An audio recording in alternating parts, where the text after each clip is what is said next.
হুগলির তারকেশ্বরে ফের মানবিক মুখ পুলিশের। শুক্রবার তারকেশ্বর থানার পক্ষ থেকে হারিয়ে যাওয়া 40টি মোবাইল ফোন প্রকৃত মালিকদের হাতে তুলে দেওয়া হয়। এদিন হারিয়ে যাওয়া মোবাইলের প্রকৃত মালিকদের থানায় ডেকে সেই উদ্ধার হওয়া মোবাইল ফোনগুলি তাদের হাতে তুলে দেন পুলিশ আধিকারিকরা। দীর্ঘদিন পর নিজের হারিয়ে যাওয়া ফোন ফিরে পেয়ে খুশি সাধারণ মানুষ। তারকেশ্বর থানার এই উদ্যোগকে সাধুবাদ জানিয়েছেন এলাকাবাসী। পুলিশের এই তৎপরতায় সাধারণ মানুষের মধ্যেও বাড়ছে আস্থা। TV news Bangla.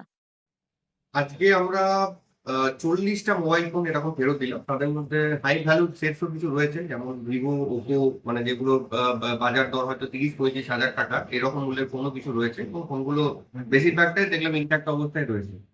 তো যারা ছিলেন তারা প্রত্যেকে ডকুমেন্ট নিয়ে এসেছিলেন, আমরা ইনফর্ম করেছিলাম তাদেরকে, এবং আজকে ফোনটা ফিরে পাওয়ার পর সবাই অত্যন্ত খুশি। এদের মধ্যে কয়েকজনের বক্তব্য তাদের আরো কিছু ফোন হারিয়েছিল, সেটাও তারা জানিয়েছেন, কিন্তু এখন অব্দি সেটা পাওয়া যায়নি। এটার উত্তরে যেটা জানানো হয়েছে আমাদের তরফ থেকে, সেটা হলো একটা মোবাইল যখন হারায় তারপরে সেটা মানে একসাথে মোবাইলগুলো হারালেও এগুলো বাজারে গিয়ে বিভিন্ন জায়গায় ডিস্ট্রিবিউটেড হয়ে যেতে পারে। তো এটা কখনো নয় যে একসাথে হারিয়েছে বলে যখন রিকভারি হবে তখন একসাথেই হবে। সেটা কম বেশি সময়ে কিছুদিন পরে বা ডিপেন্ড করে যে মোবাইলটা অ্যাক্টিভেশন হলো কিনা, বা ওইটার কোনো জায়গাতে কোনো ফুটেজ পাওয়া গেল কিনা, সেটার উপরেই আমরা রিকভারিটা বেসিক্যালি করি। তো এটাই হতাশ হওয়ার কিছু নেই। যারা আজকের দিনে ফেরত পেলেন না তারা হয়তো আগামী কোনো একদিনে ফেরত পাবেন, তাদেরকে আমরা ফিরিয়ে দিতে পারবো। তবে যেহেতু মোবাইল ফোনটা মানুষের নিত্য প্রয়োজনীয় জিনিসের মধ্যে একটি গুরুত্বপূর্ণ অঙ্গ, এবং এখানে অনেক গুরুত্বপূর্ণ ইনফরমেশন আমাদের থাকে।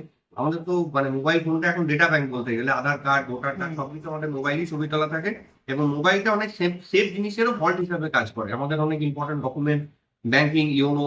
তো এই জায়গা থেকে আমি মোবাইল ফিরিয়ে দেওয়াটাকে আমাদের ক্রাইম প্রিভেনশন, ডিটেকশন এবং মানুষের কমিউনিটি পুলিশিং সবগুলো দিক থেকে একটা অন্যতম পজিটিভ স্টেপ, যেটা মানুষের সঙ্গে কথা বলে আমরা জানতে পেরেছি।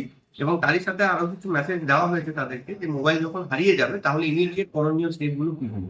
যেমন ধরুন, কারো যদি মোবাইলে ব্যাংকিং রিলেটেড ডকুমেন্ট বা ইনফরমেশন থাকে, তাহলে প্রথম কাজ হচ্ছে অনলাইন ব্যাংকিংটাকে বন্ধ করে দেওয়া। ব্যাংকের সাথে কথা বলে যে আমার ফোন হারিয়ে গেছে, তৎক্ষণাৎ থানায় একটা জিডি করুন এবং ব্যাংকে গিয়ে আপনার অনলাইন ট্রানজেকশনটি বন্ধ করুন। যদি আপনার যে ফোনটা হারিয়েছে সেখানে ইউনো বা এই টাইপের কোনো ব্যাংকিং ইউপিআই অ্যাপ খোলা থাকে, ওপেন অবস্থায় থাকে, তো এইটা আমাদের তরফ থেকে বলা হয়েছে। এবং তারও সাথে সাথে আরো কিছু সাইবার মূলক সচেতনতাও কথা বলা হয়েছে।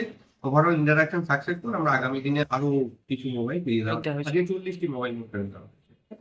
জ্ঞাত করা হয় যে আপনারা কোনো রকম ওটিপি শেয়ার করবেন না এবং কোনো মানুষকে ফোনের মাধ্যমে কিছু দেবেন না। তা সত্ত্বেও মানুষ ভুল করে, কি বলবেন? দেখুন, এখানে ভুল করাটা খুব স্বাভাবিক, কারণ যারা এই ভুলটা করাচ্ছেন তারা এই ব্যাপারে পেশাগত দিক থেকে যথেষ্ট পরিমাণে এগিয়ে রয়েছেন। তারা প্রতি মুহূর্তে এই কাজটাই করে যাচ্ছেন। এগুলো কল সেন্টার ফর্মে হয়।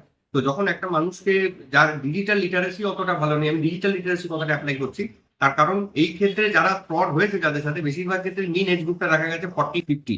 যারা রিটায়ারমেন্ট হয়েছে, রিটায়ারমেন্টের টাকা বা প্রভিডেন্ট ফান্ডে টাকাটা ফোনে রয়েছে, এবং তাদের থেকেই কিন্তু বেশিরভাগটা প্রতারিত হওয়ার খবর আমাদের কাছে এসেছে।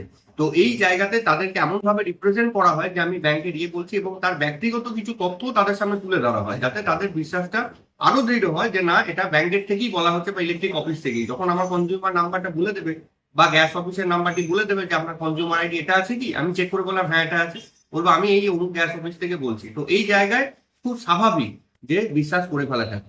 তাই বারবার সবাইকে বলা হয়, যদি আপনার কাছে এরকম ফোনও আছে, তৎক্ষণাৎ সেই গ্যাস অফিস বা ইলেকট্রিক অফিসের তো আরেকটা ফোন নাম্বার আছে, সেই ফোন নাম্বারে যোগাযোগ করে আপনি কনফার্ম করুন ব্রাঞ্চে যে কোনো ফোন করা হয়েছিল কিনা ওখান থেকে।